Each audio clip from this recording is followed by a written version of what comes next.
kicks and geeks.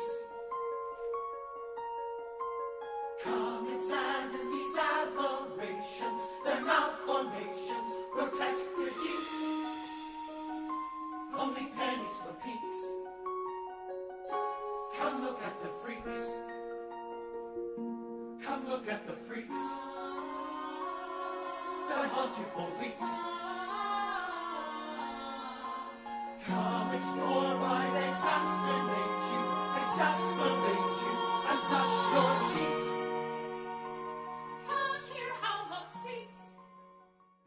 So we're so glad to have you join us today for a real treat.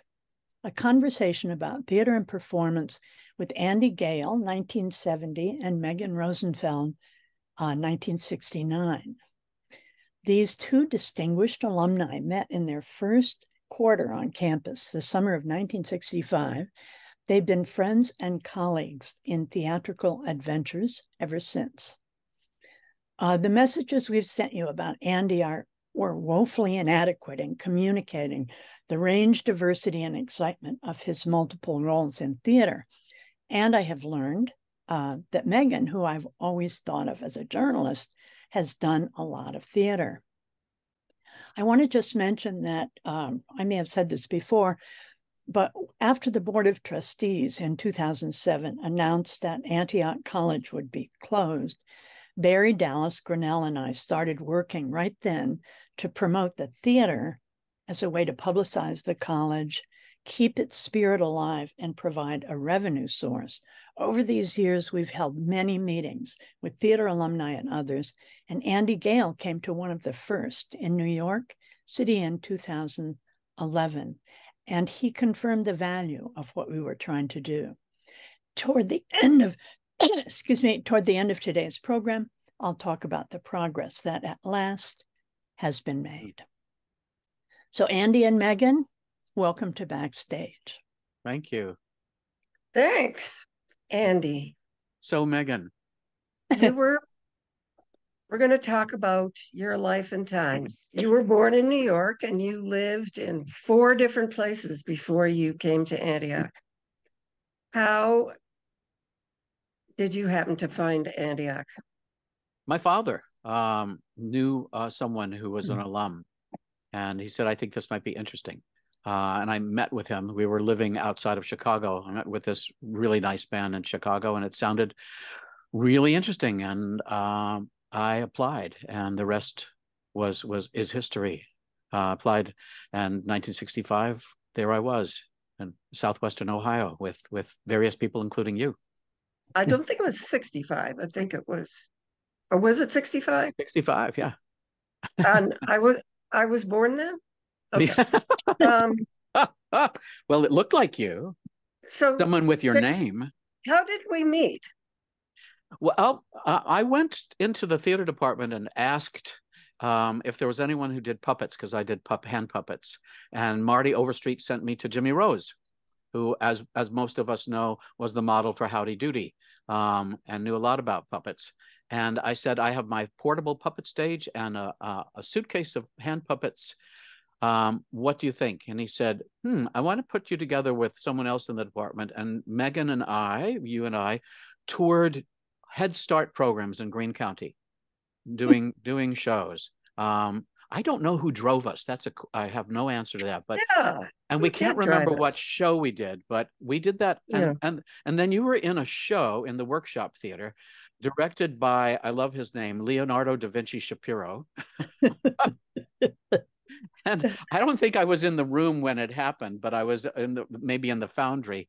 And I don't know if you fell or what happened, but you dislocated your shoulder and your elbow. Well, the scream was heard around the world. So that was another bonding moment. And then we couldn't separate for a long time, until not even now. And flash forward, Megan takes my Zoom acting class on Sundays with a number of other alumni. So yeah. So were you set on an acting career or anything in the theater when you came to Antioch? or Well, to just sort I of think stumble into it? I did not stumble. I wanted to do it. The answer that was approved by parents or my parents was do something that you can, that's practical. Be a teacher and do some acting, but don't do that. And as soon as I got there, I went, I'm sorry, I'm declaring a major. And it was so thrilling and active. And there was, as Tony knows better than all of us, there was a professional summer theater company there. And wonderful productions, including Tobacco Road that your dad directed, Captain Brassbound's Conversion. That summer, I remember I was moving scenery on Captain Brassbound's Conversion, and then was a supernumerary once as an quote Arab with Arabian makeup, and then a fast change into a British officer, but I could never get the Arabian eye makeup off me. So I was a kind of, I don't know, I was kind of a British Exotic. soldier in semi-drag. I don't know. Yeah. That drag came later in my career, but I guess that was the seed. But it was thrilling. And Paula, what was her name? A woman who was running wardrobe, was really Spear. interesting. Spear. Paula Paula Spear. Spear. Paula Spear was working, but there was another No woman. interrupting. There was a professional, and she became Robert Altman's producer. Carol, her name was Carol Spear. Her mother Spear. was Paula Spear. She was my guidance counselor. And I saw her later in life. She was an incredible woman. So it was a great summer. I flunked biology because I didn't do any of my lab work. Let's not talk about that. When did you discover that you have a fabulous singing voice, which I didn't really know? Well, and nobody at Antioch knew that because I was never there when they did musicals. I've always sung, and I sang at my bar mitzvah. I sang at my Reform Jewish confirmation. I think I was always singing, and I was exposed to great singers. I know it was posted, but my mother loved singers, and as a baby, she carried me in her lap to the Apollo, and I heard Billie Holiday. And it wasn't until I left Antioch that people started to think of me in musical theater, because I never did, except for Ned Nimble Noble Newsboy, in which we sang For Me and My Gal. I never did any musicals. Which you can still say.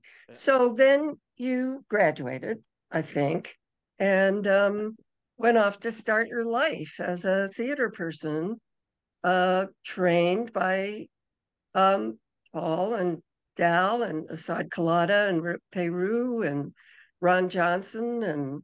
And you did not do the Grotowski part of things. I believe that was not your thing. Not my thing.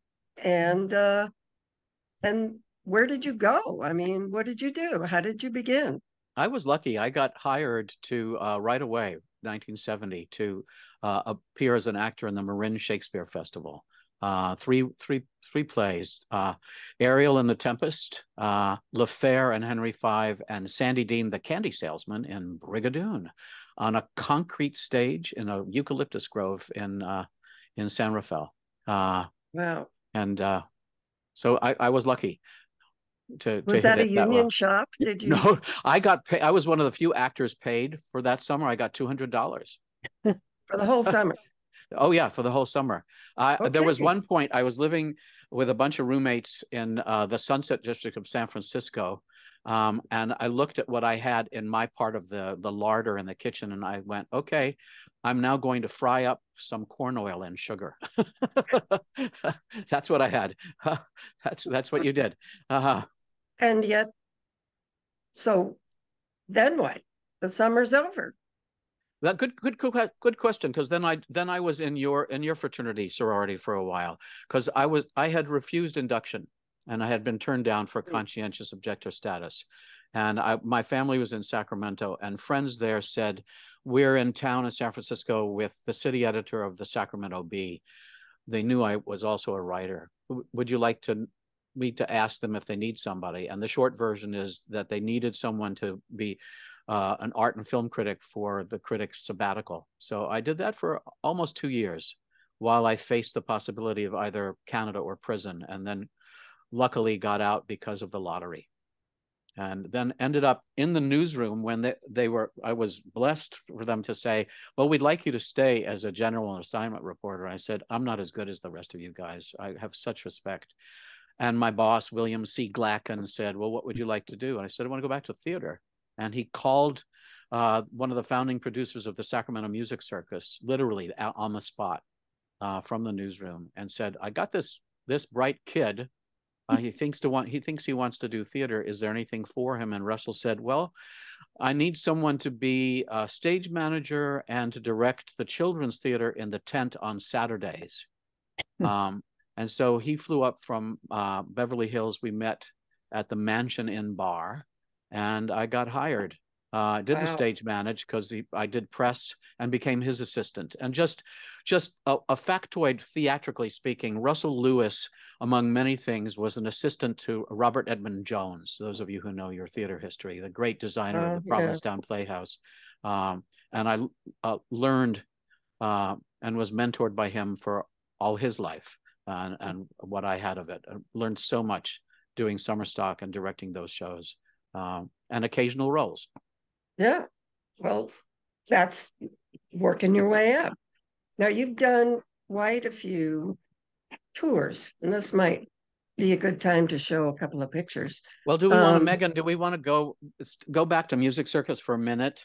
And, sure. And because we do have, I mean, the first season, just a quick version is that when I would go down to help cast that summer, cast the ensemble, if I liked someone in the shows, that was a plus because then I'd use them in the children's shows, and they got used to me reading with the actors who came in to audition. But I thought I was smart. I didn't say, oh, by the way, I'm an actor. Please use me as an actor. I thought I'm lucky. I'm in the door. And then at the beginning of the season, they hadn't cast the small roles in Fiddler. And another mentor who was directing and conducting the whole season, Milton Lyon, heard me read with the ensemble. And then when they left, he said, you read well. Do you sing? And I said, yeah, I sing. He said, sing something. I had no music. What do you want to sing? I said, Someone to Watch Over Me. He said, I think this is your key. He sat at the piano and I sang it. And he said, you sing very well. Would you like to play Mendel the Rabbi's Son? And I got my equity card. So I think that's, those fortuitous things. But if you want to jump ahead to 73, my second and last season there, and you see I was 9 years old. I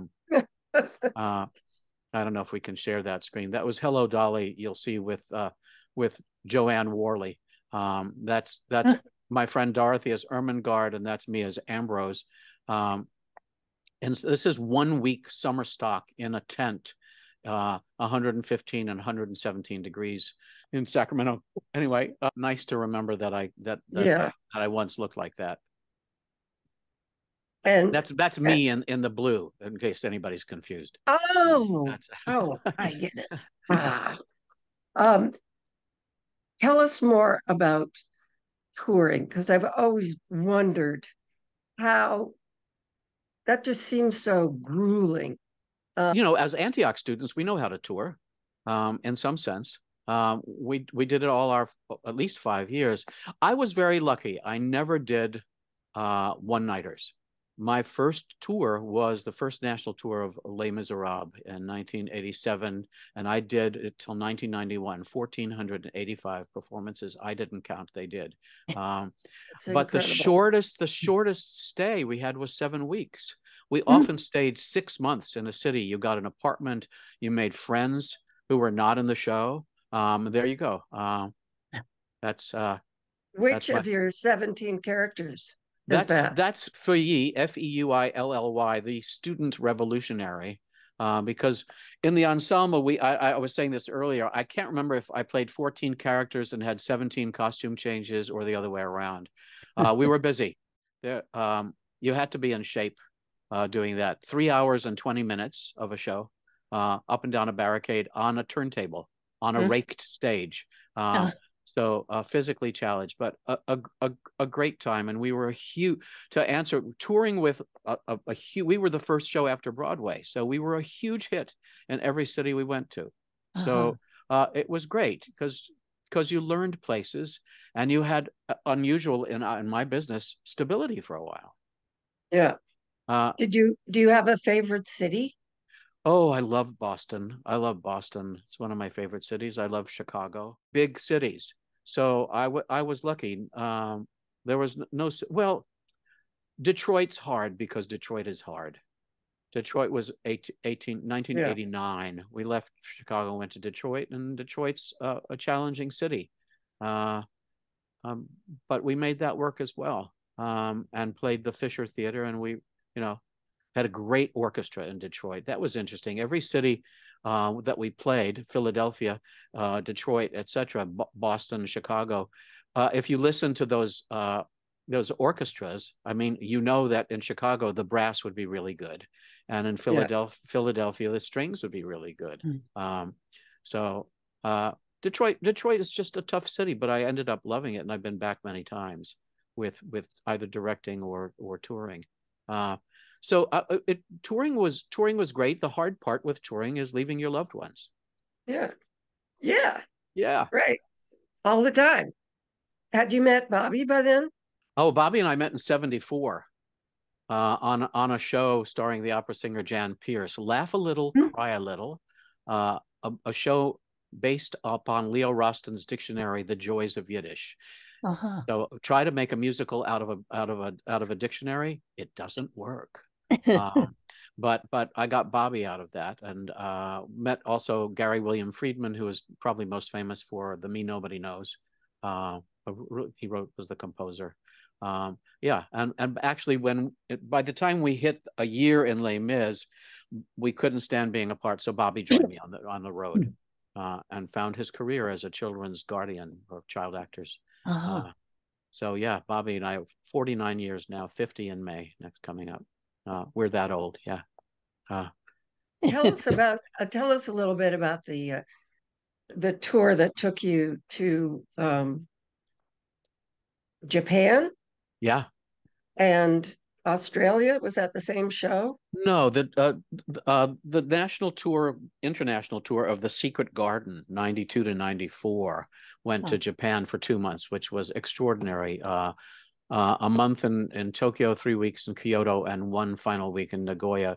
But in addition to the honor of doing that show was the fact that that's where I met Audra McDonald, who was taking a break from Juilliard, and that's when we became great friends. That's it. That's the fakir. What was your part? Remind us. Fakir, pardon the expression, fakir, and Audra was the ayah. And now in the present day, neither one of us would or should be playing those roles. But it was one of the things I loved about doing that was when I was doing all those costume changes in Les Mis, I sent up a prayer saying, next role, please, less costume changes. And I had 2 changes, and none of them were fast. And I had a beautiful, comfortable caftan, and I looked tall because I was almost always staged behind a 12-year-old girl. So it's the only time I was ever tall. But yeah, and I had a long relationship as a friend and a coach to the 6-time Tony-winning Audra McDonald. So that was a highlight of doing that, and Japan and other cities. By that time, tours weren't always so successful, but we were a huge hit. There were several shows that went out that summer that all of the touring producers had to take. They had Tommy, which they thought would be a huge hit. They had Us, which they didn't really want. And they had Guys and Dolls starring Lorna Luft, and Once on This Island. And we were the surprise hit because everybody wanted to take their daughter in their Laura Ashley and come see The Secret Garden. So we were the ones who made money. Wow. Tommy didn't make money because they could never get their set to the next city and put it up in time. In between tours, you go back to New York, or back to where? Back to New York, but and to say that it works, it means I did a lot of other things that were not theatrical. That's what I was wondering. Yeah, I mean, I never did restaurant work because I knew I would be terrible at it. But I was I took orders at a limousine service. And then they liked me, so I became a dispatcher. Car 54, where are you? For Cary Cadillac. I worked for the box office switchboard of the Urus, and then became the Gershwin Theater. I ushered at the Brooklyn Academy of Music for years. That was a great job because you got to see everything. Incredible shows. I sold clothing. I know how to mark things for a tailor, or I did. In fact, I was asked by the owners of the shop, because we would send things out to be tailored, and they said, we think we want to hire a tailor to be in the shop. Would you interview them as they call from the ad that we're sending out? I went, interview them. And we had high-end things. We had T-shirts and we had blue jeans. So I answered a call, and this is what I heard. So I'm calling about the job as the tailor. And I asked him his experience, and I said, we have a number of things. We have suits, but we also have blue jeans. How do you feel about blue jeans? He said, I feel very good in them. Which I just so fucking charming. Did he get hired? No, we never hired anybody. Oh, but I got the story out of it. But yeah. So when did you start being able to live as a theater person, survive on Mostly just your work? Mostly on the road. It never was consistent when I came back, because there were dry times. I mean, I've done Broadway shows, but they were short-lived. The World of Shalom Aleichem was a huge flop in 1982. Then Rags, I'm on the original cast album of Rags with the great Teresa Stratus, Metropolitan Opera star. But we opened on a Wednesday and closed on a Saturday. Then I did Sideshow, my favorite of them. We ran a bit longer, and then was in Jane Eyre the musical, as opposed to Jane Eyre the teleprompter. I don't know. And that I was in the 5 or 6 last weeks. I was a replacement, and my in my head the mantra was, they shoot horses, don't they? Because it was a gloomy, terrible show. I was and they kept putting up the closing notice, and then someone in the rock world who liked the composer would save us. I'm going, stop. Get me out of here. I was playing Robert the Butler, which was a principal role, but it was exhausting. We were again on a turntable, and I kept butlering all through the show. In fact, one of the most horrifying experiences, and it was through composed, was getting up out after my first scene, taking offstage left as the turntable revolved, was a tray that had a tea service. So teapot, creamer, silver, sugar, no china, and cups and saucers, and a plate of cookies. And as I went off once, a cookie slipped off and ended up on the turntable, and it was cookie shards remained all of Act 1. I felt like shit. I thought that was it wasn't my fault. And why were they such fragile cookies? No one ate them anyway. Props. No one asked me, but the times are hard. I never. The truth is, the one time Bobby and I saved money, which was on Les Mis and maybe Secret Garden. It all went when our son was sick. So all of those savings went when our son was dying of AIDS. So that's life. Did you ever go on unemployment? I've often thought maybe of course. Unemployment is the only real state support of the arts. Yeah, I mean, some of my friends called it unenjoyment, and depending upon where you lived, you went to different office. Since we lived in the West Village, at one point my unemployment office was in Chinatown, and it was packed. You would bring a novel like Les Mis, because you waited a long time just to get the front so they could stamp your card. And when you ran out of unemployment, they stamped it with a stamp that said exhausted. Whoa. That's so mean. But it got you through the night, huh? Yeah, or the day, or half the night. Yeah. So, but tell us a little bit of, I mean, one problem I always had was when I was thinking, should I take that path? I was talking about the emotional aspect of uncertainty, of not knowing what your job will be, not knowing if you'll have a job, not knowing what your income will be. Um, how do you maintain with that kind of life? What keeps you going, and how do you keep your artistic juices flowing? That's Well, always yeah. been a mystery to me. I mean, having a wonderful husband is at the core of that, and a great circle of friends. And then it's hard to navigate. It depends on when, what time you're really asking that question. I remember Rags closed in August, and the next April I woke up and I turned to Bobby and I said, "Did Rags really close, or did I dream it?" If you really understand that they're not rejecting you, that you're just not what they want, which is not the same thing.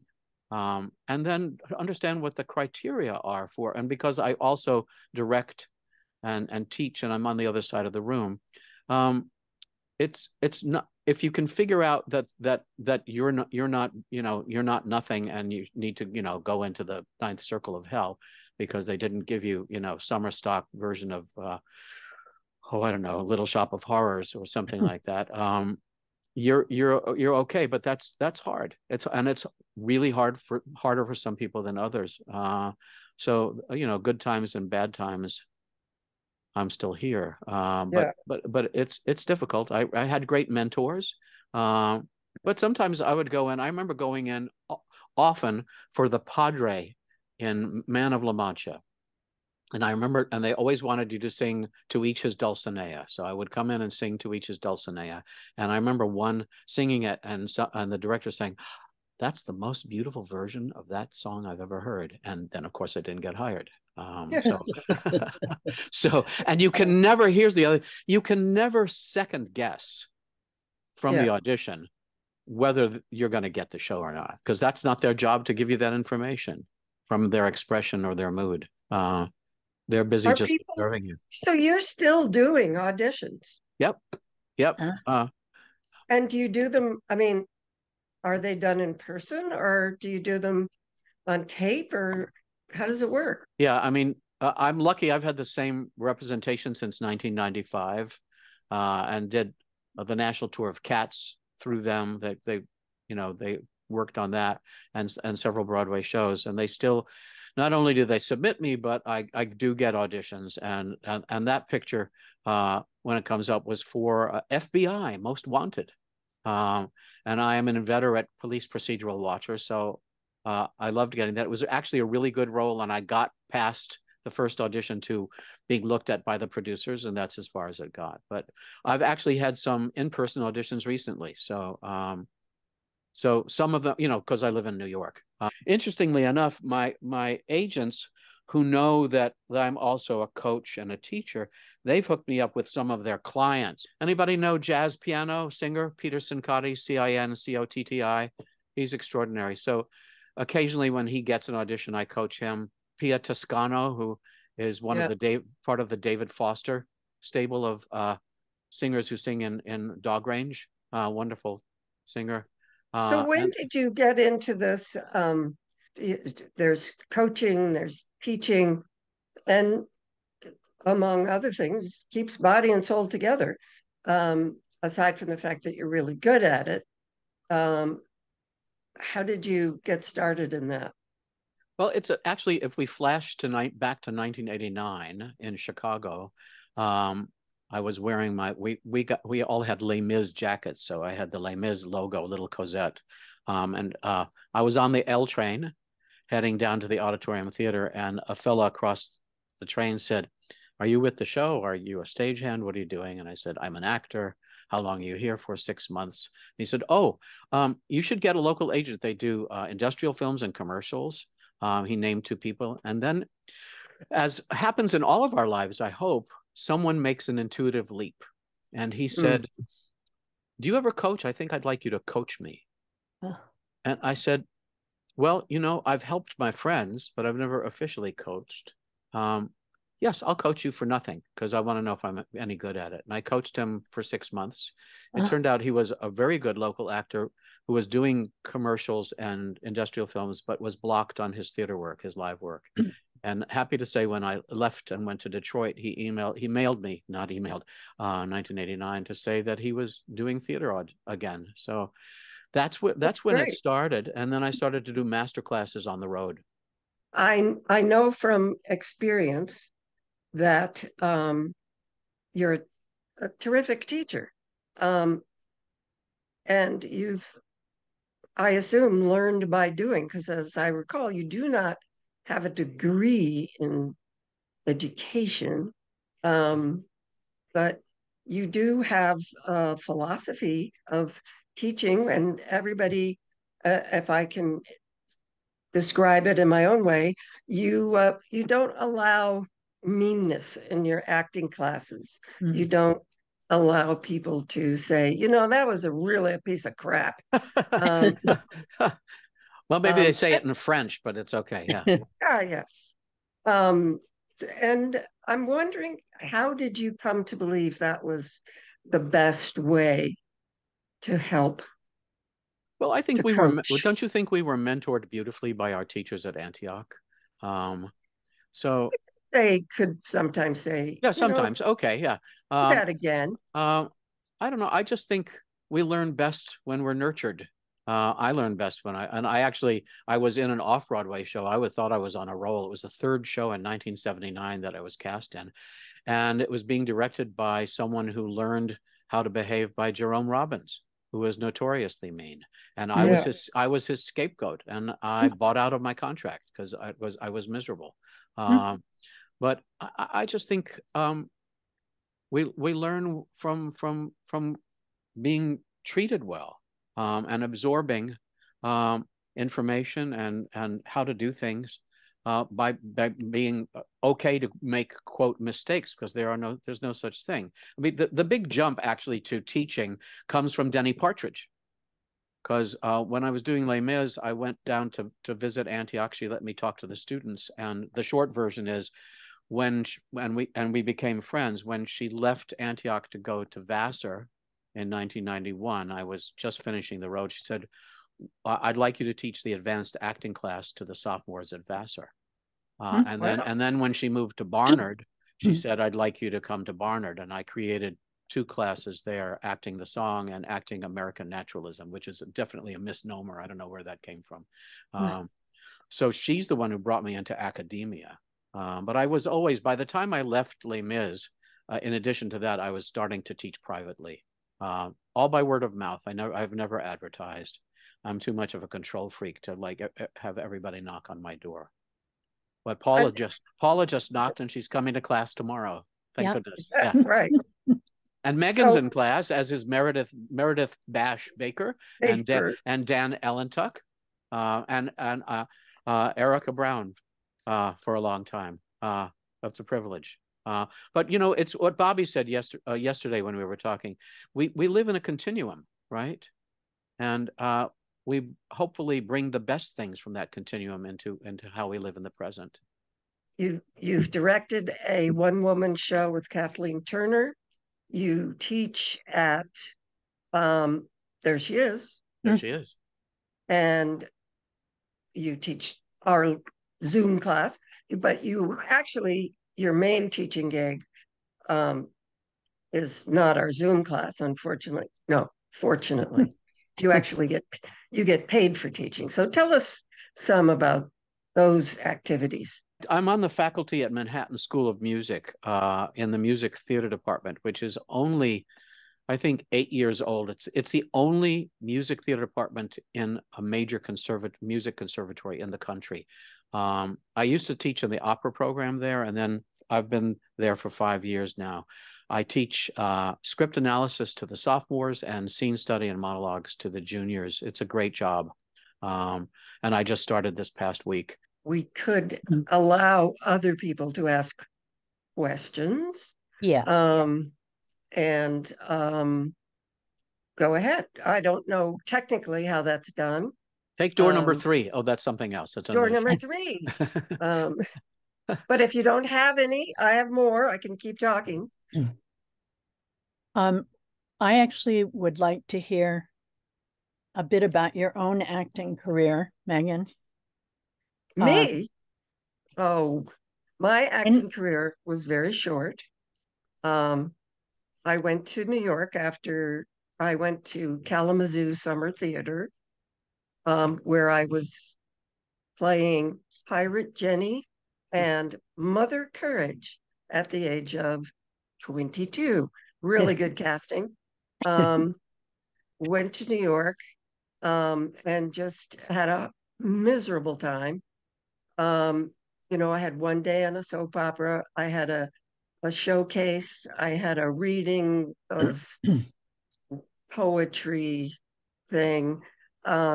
It was extremely difficult. I didn't have any friends. It was so sad. I ended up being an assistant to Bill Baird, the marionette, back to puppets. Except my job had nothing to do with the puppets. They were just hanging from the ceiling around me as I sat at a little Dickensian desk on a stool writing labels for a mailing list. And after about 6 weeks of that, I sort of looked up at the puppets and said, I'm getting out of here. And Did they answer? they did. They all went, ooh, ooh. But yeah, so I did, and I just went cold turkey, and then I did a few things in DC. I took an acting class, but mostly I discovered journalism, and the newsroom was very like a theater. Um, you know, writers were like the actors, and the editors were like directors, and the bosses are the producer, and it was all we had. The photographers were. It was all a very similar structure of kind of cooperation and everybody working together, and we had to produce, a, a huge paper every single day of the year, and it was. I used everything I had learned in theater, believe it or not. And at one point, I was up for being the main reviewer, and I didn't get it. And in retrospect, I'm very glad I didn't. I was, I was able to do pretty much everything, and I loved it. And then after 30 years, I went, gosh, I think I've written every story in the world that there is, and I'm done. I'm going to make way for the next generation, and so I did, and however many years it's been, quite a few. I get a call from Andy out of the blue one day, and he says, "Do you have a number for Meredith?" And then he says, "Why don't we had a Zoom?" He says, "Why don't you guys join this acting class?" And it's just been a wonderful trip for me. And I do think I made the right decision back in the day. I was really, one thing I was running into a lot was that I looked ethnic. And that was not a thing in 1970. It was just like, next, they didn't want the dark-haired ethnic looking girl. And so, I have a friend of a friend, um, same era, who's been very successful, Mercedes Rule. And she waited tables literally 10 years. Mm. And, I thought, yes, I could wait tables for 10 years, and maybe I'll get to play Medea in Denver. That would be a good job. Yeah. It would have been a great job. But I kind of was a little impatient. In fact, maybe I should do something for Medea for class. No, No, no, no. I don't want you no. to. I don't want you to kill your children. Okay, it's Yeah, I very have too many. I Yeah. have too many children. And also, I did want to have a family. I don't want to not mention that. I wanted to get married. I wanted to have children. And I didn't see that that was, I wouldn't have been able to afford them, unless I married a really rich guy. But, that wasn't happening either. So it just was a total dead end. And c'est la vie. And yet here we are. And we've all survived and had pretty good time. And I love that I know Andy more regularly than I did. This week I get to see him 3 times on Zoom. How wonderful. And it's fun. I occasionally I did some work in our Capitol Hill neighborhood, being the executive producer of a public affairs forum. And I got to sort of introduce people. And so that I was always good at that. I did a good job at that. But I did, as I was saying, I think what you learn in theater is applicable to everything. Yeah. My daughter, who's a public defender in Oregon, was a fabulous actress when she was a child. I mean, just you couldn't take your eyes off her. Trust me. And she went off to college and she said she was going to be a theater major. And after 6 weeks, she called me and said, "Mom, is it okay if I'm not a theater major?" I said, "Oh, could you be a rock star or something?" But, so whatever she learned in theater, she's using as a public defender. Believe me. And so I do think we have a lot to be glad that we went to such a cool liberal arts school and that we had these cool teachers. Wish we'd had a woman teacher once or twice, but that wasn't happening then. And so is your Zoom class, Andy, open to other Antioch theater alumni? Oh, absolutely. I would love to have a conversation so that you know what you're getting into, et cetera, and what you might like to happen in the class, so that it make sure it's a good fit. But absolutely, just contact me, and then we can talk. Yeah, absolutely. Why not? It'd be delicious. Yeah. Could you put your contact information in the chat, please? I think someone else has to do that for me, since I'm a Neo-Luddite, but I think it can be done. Damn proud of it. I can do it. I can do it. You want your phone number as well as your... Sure, absolutely. And then Andy, I don't know if you've watched the other backstage things, but I was the second person. In case you want to watch my thing, you can. Okay. Yeah. It's all there. Okay. I'll search for it, but let's have a talk. Okay. That's faster.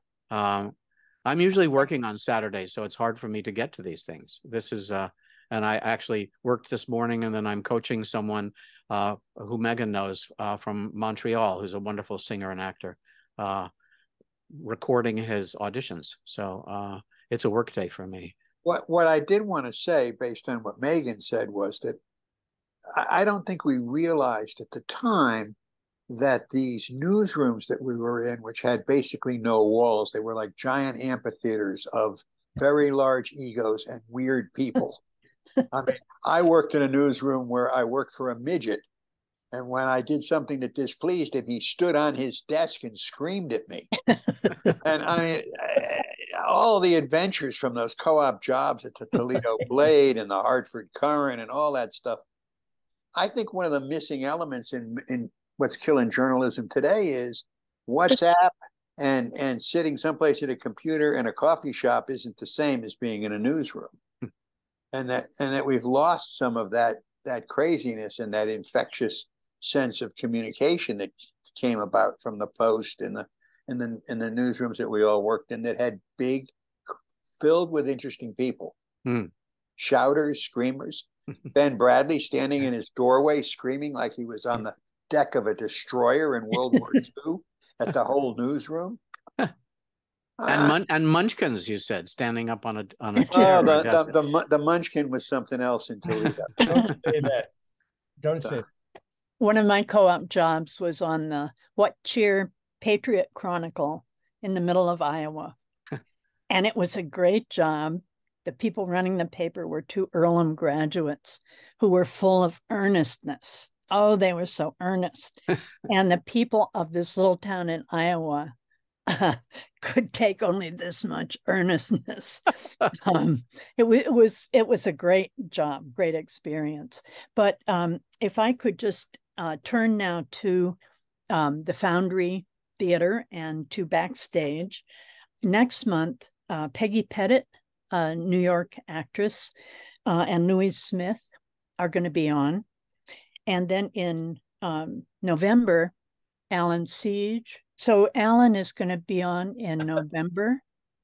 Well, and talking about his career and the Pitt show.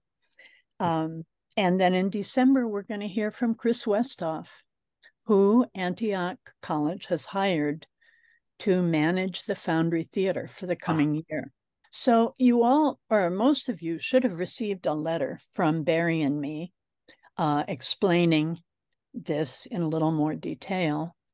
Chris Westhoff, who has spoken on a couple of our Backstage programs, in December is going to talk about the programming for the coming year. He's part-time, but Antioch is paying him. And we, the Antioch Theater Alumni chapter, Barry and I have committed us to raising $35,000 toward the Foundry this coming year. And you can make a donation. Well, I guess this isn't, I don't know if you can do it. Probably not. But there's, in the letter we sent, it has the way to donate. And also the coming program. Yeah. So this gives you a sense of what has already been set up for the coming year, which I think is just extraordinary. It's putting that theater, it's making it live again. And you can see it's a mixture of performance, of theater, of film, and the Mad River Theater Works, which Chris took over from Jeffrey Hooper, is to be the resident company at the Foundry.